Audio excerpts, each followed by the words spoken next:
The plastic is cold in my hand, slick with condensation from the 2-liter soda bottle I just tried to buy. I swipe it again. The machine beeps, a small, impersonal chirp that somehow feels louder than thunder. Card declined. I stare at the screen, then at the card, a familiar piece of plastic I've carried for years. My heart gives a little lurch, a tiny flutter that's probably just the caffeine from the soda, maybe stress. I try another card. His card, the one we use for groceries, for gas, for everything really, declined. The cashier is young, bored, doesn't even look up. Just a shrug that says, "Not my problem, but it is my problem." It's suddenly, terrifyingly my problem. I fumble in my purse, my fingers shaking slightly, finding the third card, the emergency one, the one with the picture of our old dog on it. Declared. The world outside the brightly lit convenience store seems to tilt. The hum of the refrigerator units inside fades to a dull roar in my ears. 3 cards. All declined. At the same time. There is no logical explanation for this. Not unless. A chill snakes its way down my spine, colder than the soda, colder than anything I've ever felt. This isn't a technical glitch. This isn't a bank error. This is deliberate. If you've ever had the ground give way beneath your feet like that, let me know where you're watching from and what time it is. And if you haven't already, please subscribe. It helps me more than you know. Just yesterday, or was it the day before? Time blurs now. Just recently, anyway, my life looked like a painting. Not a masterpiece, maybe, but a pleasant landscape. Comfortable. Predictable. We had the house in the quiet neighborhood, the 2 cars in the driveway, the reliable routines. Breakfast together most mornings, though his got earlier and earlier. Weekends spent pottering around the garden, or visiting my sister, or just existing side by side on the sofa, the comfortable silence of people who no longer need to fill the space with words. He was Michael. Solid. Reliable. Or so I thought. We'd been together 20 years. Married for 15. It wasn't fireworks and passion anymore, not like the beginning. But it was steady. It was us. We had plans. Retirement funds growing, vague ideas about travel when he finally slowed down at the business. His business. That was his world. A mid-sized consulting firm he'd built from the ground up. He poured everything into it. Late nights, early mornings, missed dinners. I understood. Or I told myself I understood. It was providing for us. Building our future. My future. I worked part-time, just enough to keep my hand and keep a little independence. I managed the household, the social calendar, the quiet logistics of our life. I was the foundation he stood on, the stable ground so he could build his empire. He handled the finances. Always had. He was good with numbers, meticulous. I trusted him implicitly. Why wouldn't I? He was my husband, my partner, my safe harbor. We talked about everything. We planned everything. Or again, I thought we did. He'd mention business trips, conferences. I'd pack his suitcase, make sure his favorite shirts were clean. Life was fine. Good, even. Secure. I wasn't asking for the moon. Just this quiet, shared existence. This future we were supposedly building together. My biggest worry was whether the roses would survive the frost. Then came the incident. The chipped paint on the front step felt like a bigger deal than it was, a small imperfection in my carefully curated world. I went to Home Depot, picked out the perfect shade of gray, grabbed a brush, went to pay. The card refused. The first time, it was just confusion. Maybe I'd forgotten to transfer money? No, the account was always fine. I had a small personal account for my part-time earnings, but everything else, the household funds, the savings, it was all tied to his business, his accounts, the cards he controlled. I tried another card, the joint one, declined. Then his personal one, the one he gave me for emergencies, declined. Panic, cold and sharp, pierced through the confusion. 3 cards. Every single card linked to his name, to our joint accounts, to the money that was supposed to be ours. All dead. At the same time. My mind scrambled for explanations. Identity theft? A bank system failure? A mistake? I stood there in the paint aisle, the small can of gray paint in my hand feeling heavy as lead. My phone battery was dying. I needed to call him. He didn't answer. Not the first call. Not the second. Not the 10th. His voicemail, calm and professional, mocking me with its normalcy. I walked out of Home Depot without the paint, feeling a growing dread, a cold stone forming in my stomach. I got home. The house felt too quiet, too empty. I tried his office line. Voicemail. His cell again. Straight to voicemail. Hours passed. Each unanswered call, each text message left on read, twisted the knife a little deeper. Where was he? Why wasn't he calling me back? Something was terribly wrong. This wasn't like him.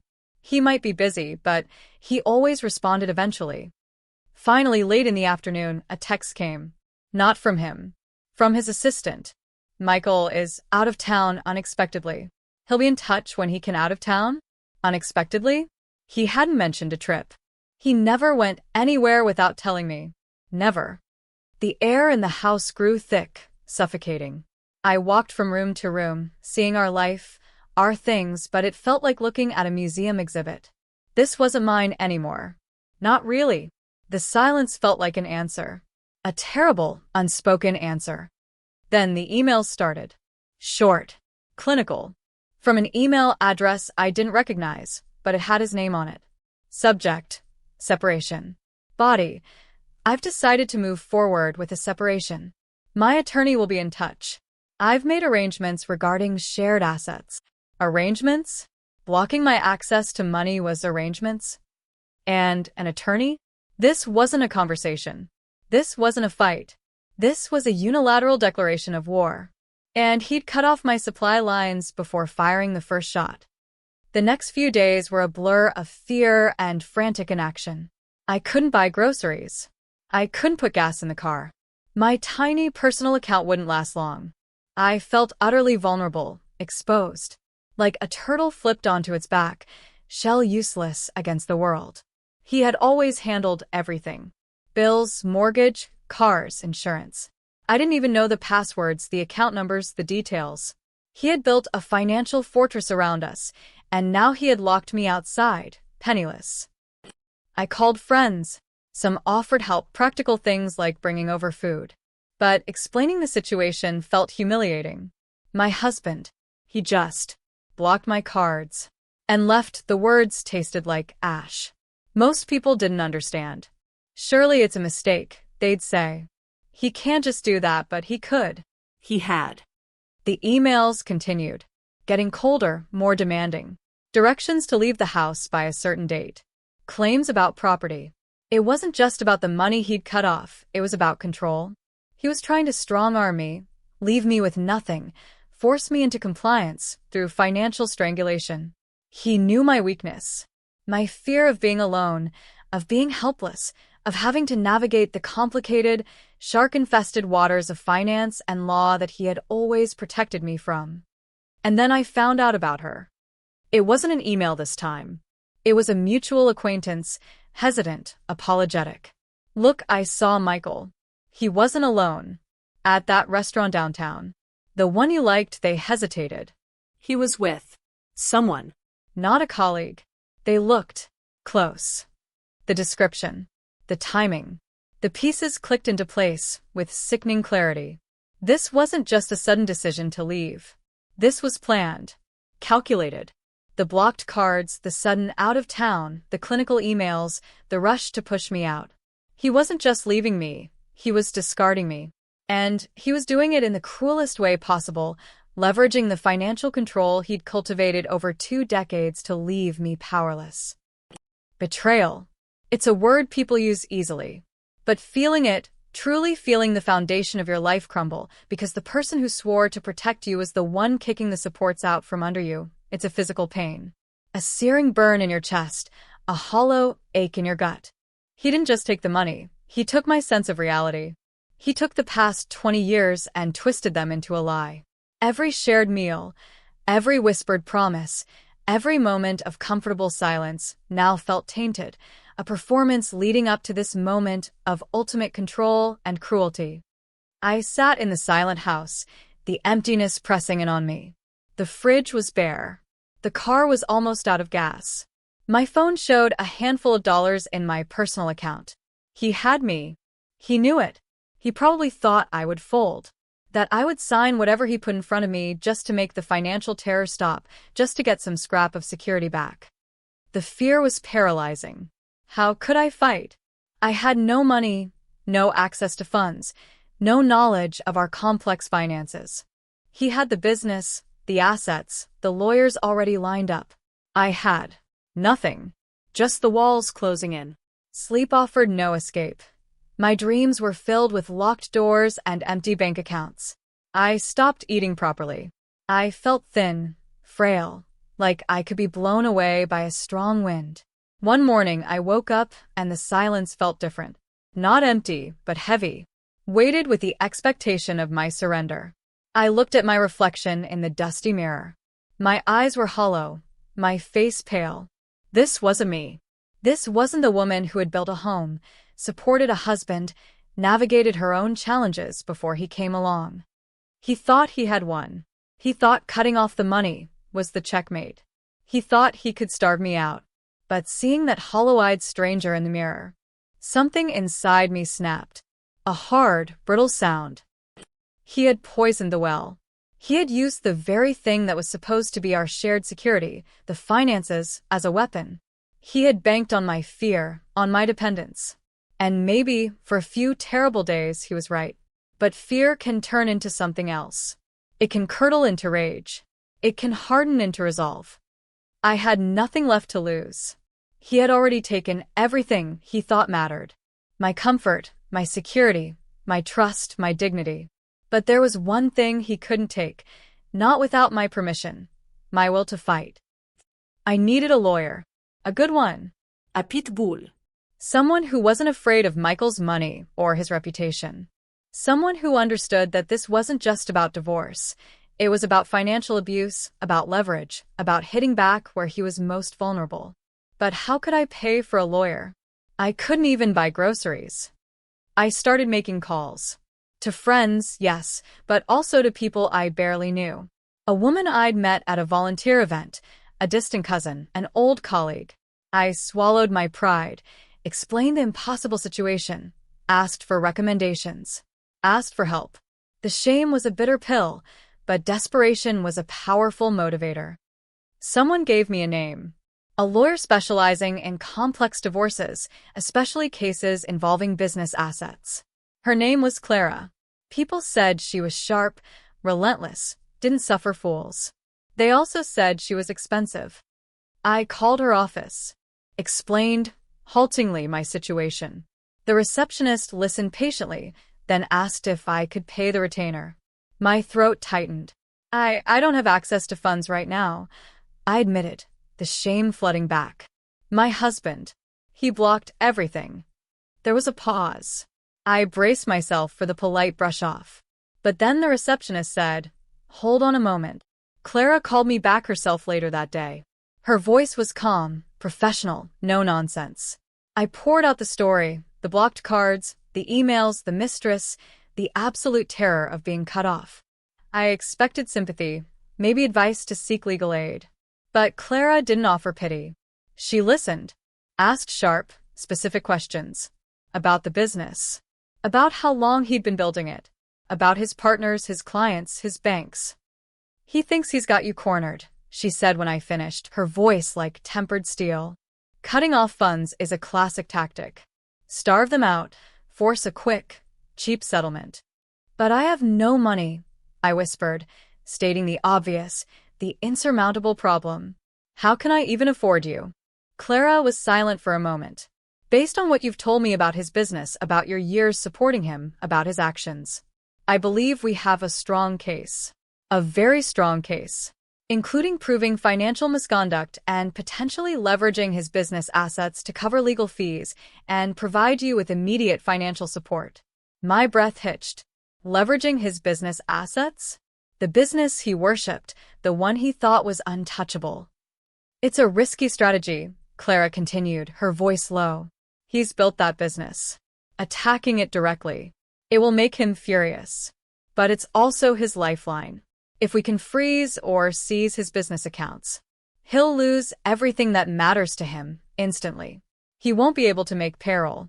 He won't be able to pay suppliers. His clients will panic. It's the fastest way to get his attention and force him to the table on our terms. It was terrifying. It was audacious. It was perfect. He had used his financial power, rooted in that business, to try and destroy me. Now we would use that same power against him. A flicker of something cold and hard ignited in my chest. It wasn't just about survival anymore. It was about justice. It was about making him understand the pain he had inflicted, the vulnerability he had created. It was about showing him that the woman he thought he could crush was not broken. How do we do it? I asked, my voice stronger than it had been in days. Clara outlined the plan. It was complex, requiring immediate legal action, a detailed understanding of his business structure, and swift moves before he could hide assets further.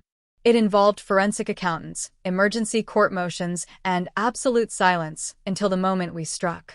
I had to gather every scrap of information I could remember about the business. Names, dates, banks, anything. It felt like being a spy in my own life. The deepening crisis wasn't over. It just changed form. Now it was a race against time. I felt a new kind of pressure, the weight of responsibility for this plan, the fear of failure. What if it didn't work? What if he was too smart? What if Clara was wrong? The fear was still there, but it was mixed with a potent, addictive sense of purpose. I wasn't just a victim cowering in a corner anymore. I was a participant in this war. I spent days sifting through old papers, checking drawers I hadn't opened in years. Anything that might have a bank statement, a business card, a letter from his office. The house that had felt like a prison now felt like a treasure hunt, albeit a grim one. Each document I found, each scribbled note, felt like a weapon I was collecting. Meanwhile, his emails, or rather, emails from his lawyer, continued their relentless assault.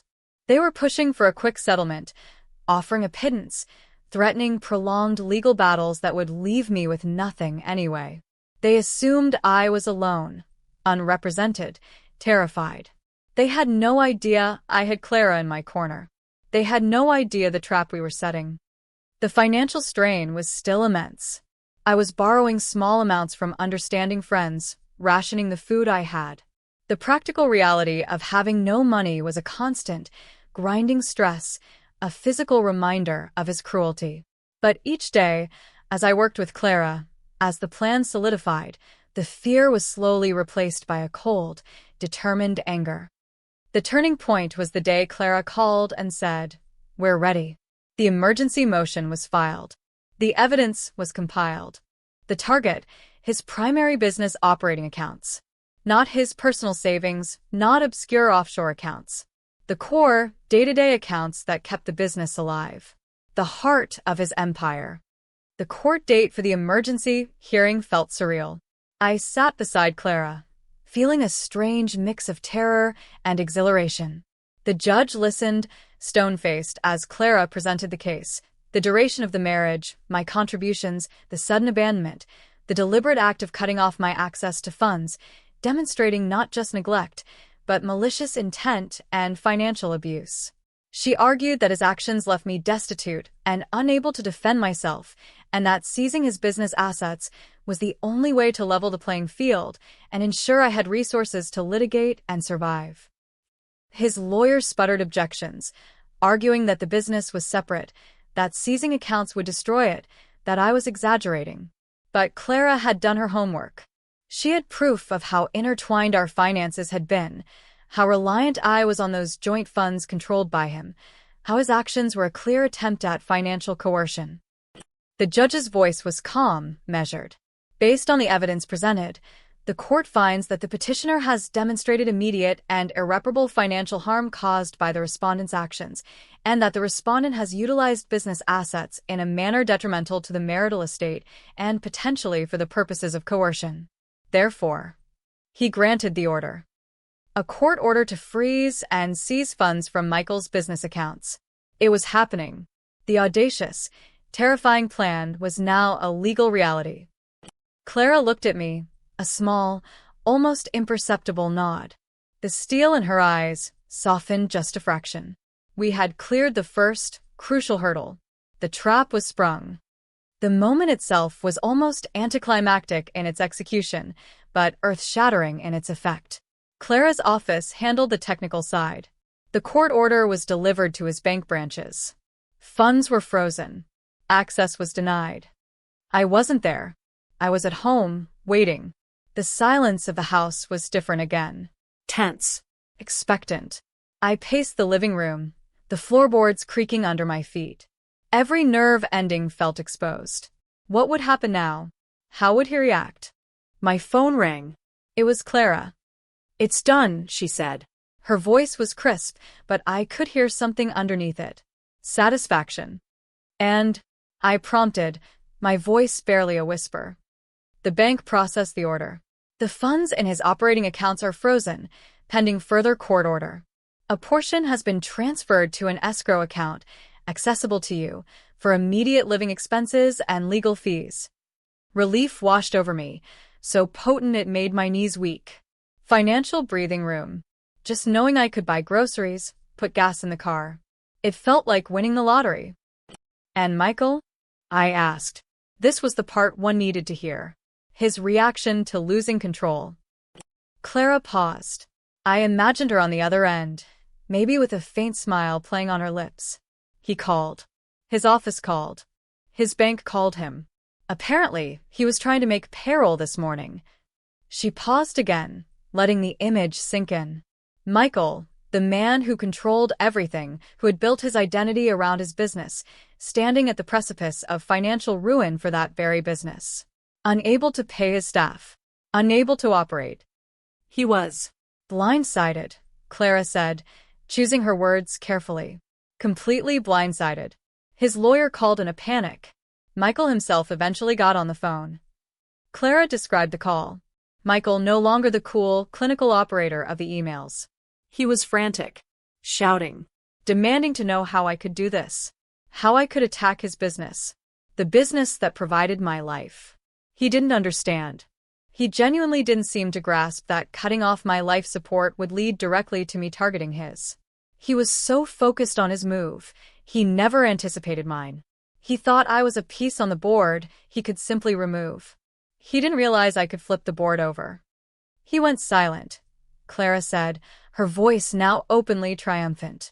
When I explained that this was a direct consequence of his decision to render you destitute, and that the court order was granted precisely because he had cut you off, there was just silence.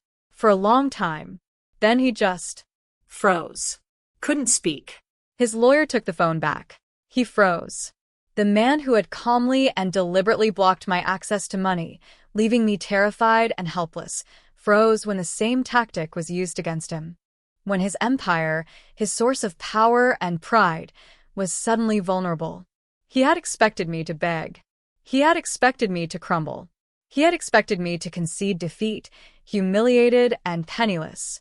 He never expected me to fight back, and certainly not with a move that threatened his very identity. It wasn't the passionate, explosive confrontation you see in movies. It was colder, sharper.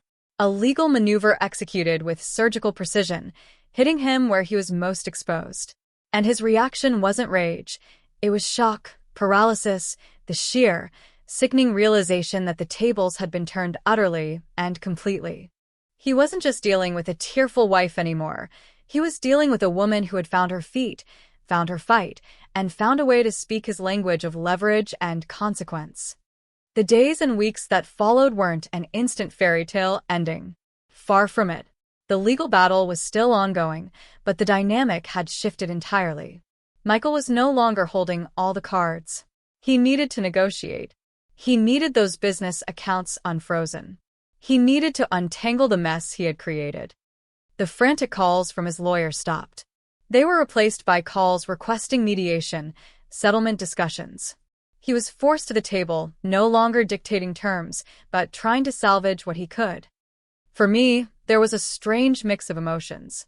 The immediate financial relief was immense, like finally being able to breathe after being underwater. The vindication, the cold, hard satisfaction of seeing him blindsided was powerful. He had been cruel, calculating, and he had paid a price, directly linked to his actions. But underneath it all, there was still the sadness. The marriage was over. The man I had loved, built a life with, had shown a capacity for cruelty I never could have imagined. The victory felt necessary, vital for my survival, but it wasn't joyful. It was Earned. Hard-fought. Born from betrayal and desperation. I was no longer dependent. I had learned more about finance, about law, about my own resilience in those few weeks than I had in the previous 20 years. I had faced my biggest fear, being left alone with nothing, and I had found a way through it. I hadn't just survived. I had fought back. I had taken his weapon and turned it on him. Rebuilding my life wasn't easy. There were still legal complexities, still emotional scars. But I was doing it on my own terms. I wasn't fleeing the house he had tried to push me out of. I was deciding my future from a position of strength I hadn't known I possessed. The money wasn't just money, it was freedom. It was the ability to choose my next step, rather than being forced into it. Michael and I never really spoke after that. Our communication went through lawyers. He never truly apologized, not for blocking the cards, not for the mistress, not for any of it. Maybe he couldn't. Maybe he still couldn't see the full scope of what he had done, or maybe he just couldn't admit that his calculated cruelty had backfired so spectacularly. He lost the control he craved. He lost his carefully constructed image of invincibility. He lost his ability to intimidate me into submission. He might have thought he was crippling me by taking the money. But he wasn't taking money. He was forcing me to find my own power. He was forcing me to become someone who could face down the storm he created. And that, in the end, was a kind of winning I hadn't anticipated. It wasn't just about the money seized, it was about the strength found. If this story hit close to home, if you've ever had to find strength you didn't know you had, I'd love to hear your version in the comments. Thanks for being here. Subscribing helps bring more of these stories to life.